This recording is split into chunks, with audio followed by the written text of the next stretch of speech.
Hello, everyone. Welcome back to Talk Emma, the English podcast. I'm Emma. And I'm Jack. We're really happy you're here with us today. Before we start, quick reminder, if you enjoy learning English with real conversations, don't forget to like this episode and subscribe to our channel. Yes, because when you subscribe, you don't just support us. You support your own English journey.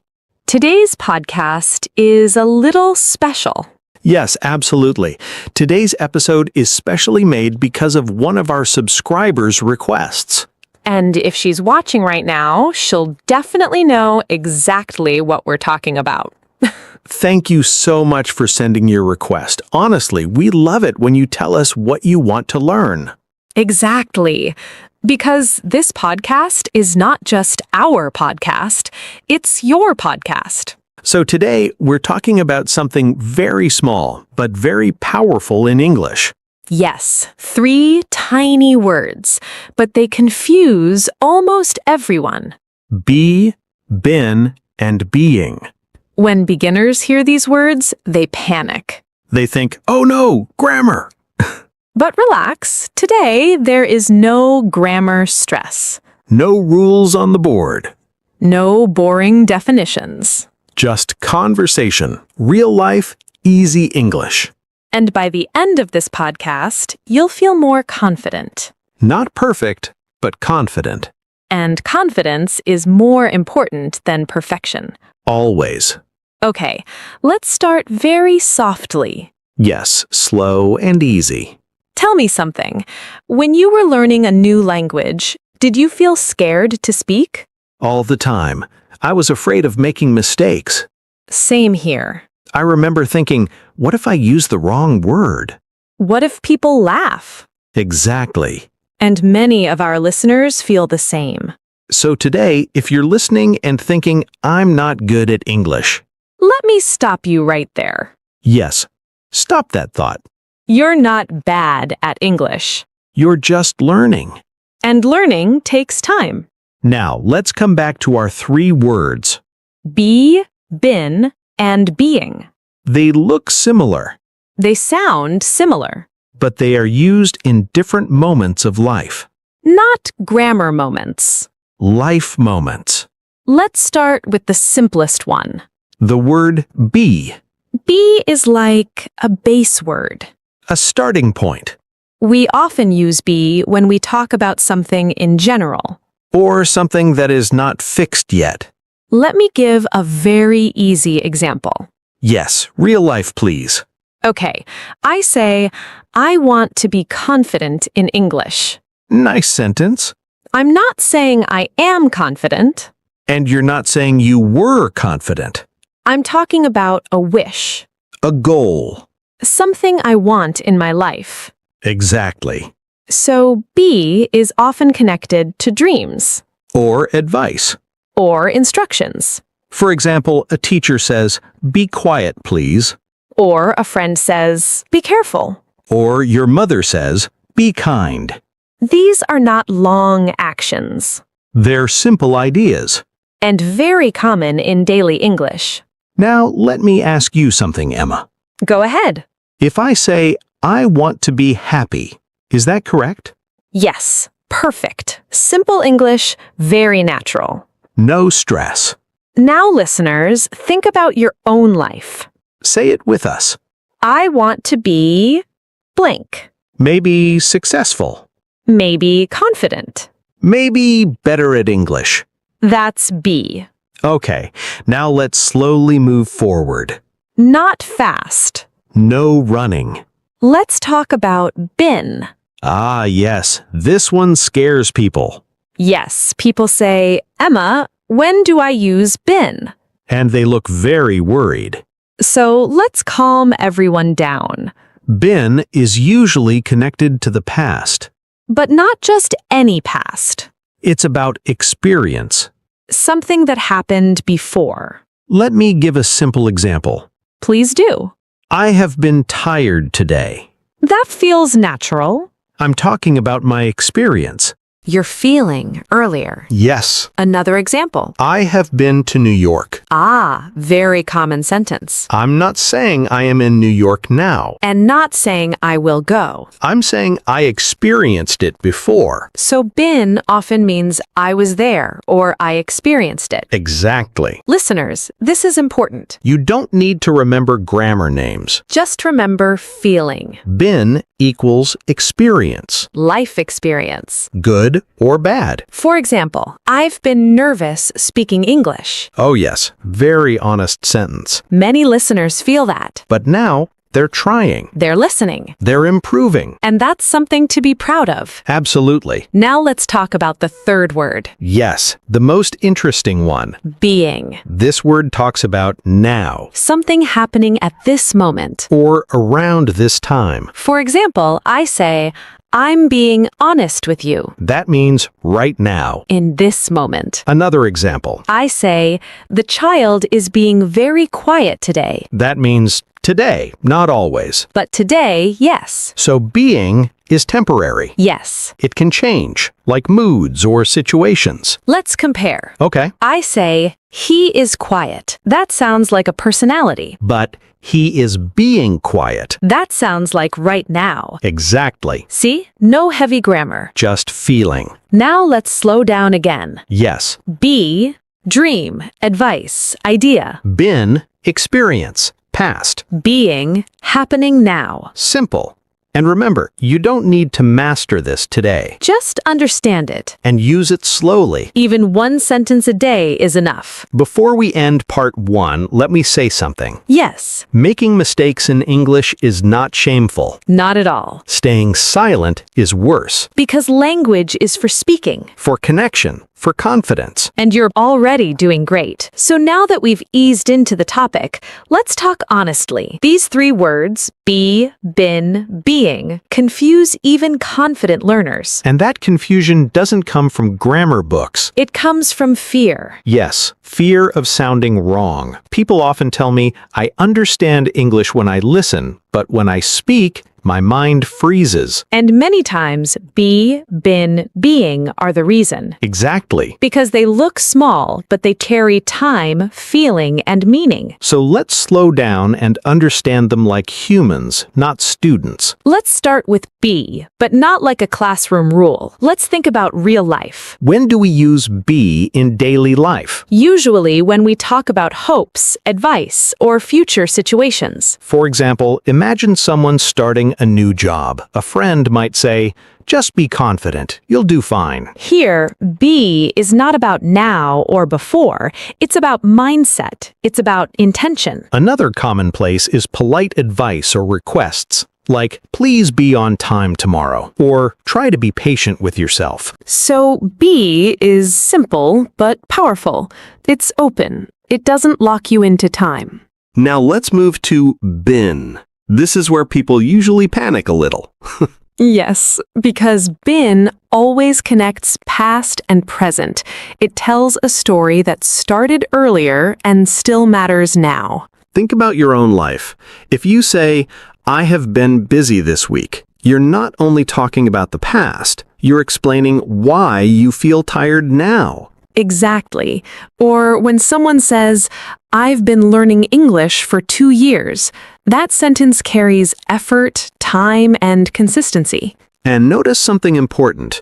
Been never stands alone. It needs support, have or has. Yes, you don't say, I've been tired. You say, I have been tired. And emotionally, been often explains a situation. It answers the silent question, why? Now let's talk about being. This one is interesting because it's very human. Yes, being often talks about behavior, especially temporary behavior. Imagine you meet a friend who is usually cheerful, but today they are quiet.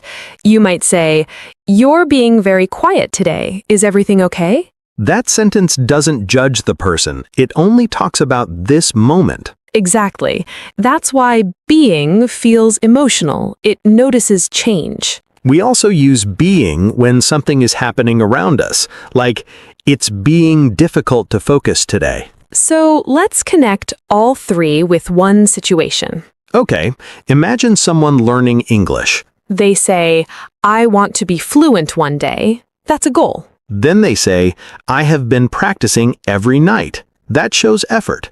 And finally, I'm being more confident when I speak now. That shows change in behavior. Same person, same journey. 3 different words, 3 different meanings. And when you understand them like this, they stop feeling scary. They start feeling useful, And most importantly, they start coming naturally when you speak. which is exactly what we want. Okay, now that we understand be, been, and being, let's talk about something very real, mistakes. Because honestly, this is where most learners panic. Absolutely. I see this all the time. People know the words, but when they start speaking, their brain freezes. They think, wait, is it be or been or being? And then nothing comes out. Yes, and that fear is worse than the mistake itself. I always tell learners making a mistake in English is not a crime. It's actually a sign that you're trying. Exactly. Silence is more dangerous than a wrong sentence. When you stop talking because you're scared, you stop learning. Let's take a very common mistake. People say, I am been tired. I hear this a lot. Yes, that sentence sounds familiar, and it's wrong, but it's a good mistake because it shows the person is thinking about past and present together. So let's fix it gently. We don't say am been. We say I have been tired because been needs support. It needs have or has. Right. Think of been as a word that doesn't like being alone. It always wants a partner. That's a cute way to remember it. Been is social. It needs company. Now another funny one, people say, I being happy today. Yes, I've heard that too. And again, the idea is correct, but the structure is not. The correct sentence is, I am being happy today. Or more naturally, I'm being very positive today. And notice something important here. When we say being, we often talk about temporary behavior, not permanent personality. Exactly. If I say, you are being very kind today, it doesn't mean you're kind forever. It means right now, in this moment. But if I say you are kind, that's your character. That's who you are. This difference is powerful. Small grammar change, big meaning change. Let's make it even more real. Imagine a couple talking at home. Uh-oh, real-life English coming. One person says, "Why are you being so quiet today?" That means today is different from usual. Yes, but if they say, why are you so quiet, it sounds more like a general complaint. Exactly. Being softens the sentence. It feels less attacking. This is why grammar is not just rules. It's emotion, it's tone, it's relationship. I love that you said that. English grammar is actually emotional grammar. Now, let's talk about confidence. Many learners think, I must speak perfect English, but that idea is wrong. Very wrong. Even native speakers don't speak perfect English. They pause, they repeat, they correct themselves. All the time. I do it daily. Me too. And nobody dies because of it. So when you say, I have been learning English, and you make a small mistake, don't stop. Continue the sentence. Flow matters more than perfection. Yes, communication first, grammar later. Let's give listeners a small confidence exercise. Good idea. Everyone listening, try this sentence out loud, even if you're alone. I have been practicing English, and I am getting better. Beautiful sentence. It uses been and being idea without stress. And if you say it wrong the first time, say it again. That's learning. Remember, English is not a test. It's a tool. And tools are meant to be used, not locked away. Now that we understand be, been, and being, this is the most important question, Jack. How do people actually use these words in real life without stopping to think about grammar? Yes, because in real life, no one says, Wait, let me remember the rule. They just speak. And that's exactly what learners want. They don't want rules in their head, they want confidence in their mouth. So in this part, let's slow everything down and connect these words to real situations, daily life, work, relationships, emotions. Because English lives there. Let's start with be, the simplest form, but also the most powerful. People often think be is too basic to matter, but actually, be is everywhere. Think about advice. Parents, teachers, friends, what do they say? They say things like, be careful, be honest, be yourself. Notice something important here. These sentences are not about time. They're about choice. Yes, when someone says, be patient, they're not talking about the past or present. They're talking about how you should act. That's why be is often used in advice and instructions. Let's imagine a real situation. You're starting a new job. Your manager might say, be on time, be respectful with clients, be open to learning. No grammar stress, no tense confusion, just guidance. And learners should remember this. When English talks about how to act, be often appears. Now let's talk about dreams. This is where be becomes emotional. People say, I want to be successful. I want to be confident. I want to be fluent in English. These sentences are not about now. They're about becoming. Exactly. Be connects who you are now to who you want to be. And that's powerful for learners, because language learning is a journey. So when someone says, I want to be better at speaking, that sentence already shows hope. Now let's move to been. This word carries experience. Yes, been tells a story about time. But learners get confused because been never stands alone. It always comes with have or has. Let's connect it to real life. Think about how people talk about their day. Someone might say, I've been busy today. This does not mean they are busy forever. It means the day started, things happened, and the effect continues until now. Now think about emotions.